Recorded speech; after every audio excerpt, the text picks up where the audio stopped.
大家好，我係李日豪，又嚟到花旗財富投資金融市場點評嘅時間。今日係2026年嘅1月22號。隨住經濟週期漸趨成熟，市場焦點由估值擴張轉去企業盈利，基本面正重新成為回報嘅主要驅動因素。業績期令到基本面再次成為市場焦點。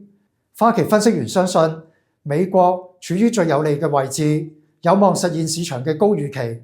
盈利增長預測將達到中雙位數，由持續嘅人工智能應用所帶動嘅科技行業，預計將會貢獻標普500指數超過50%嘅淨收入增長。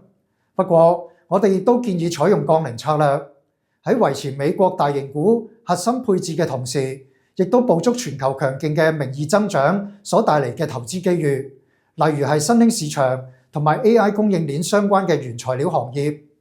不過，風險亦都喺度增加。美國同歐洲之間因為格陵蘭相關嘅潛在關稅、貿易緊張局勢亦都正在升溫。喺呢啲不確定性之下，黃金作為有效投資組合多元化工具嘅角色就更加鞏固。地緣政治風險、支持性嘅財政政策同埋各國央行嘅持續需求都為黃金提供支持。黃金佔全球儲備嘅份額正從數十年嘅低位回升，係傳統對沖工具可靠性下降嘅時候，支持咗佢嘅價值。今次嘅金融市場點評時間就差唔多啦，下次再見，拜拜。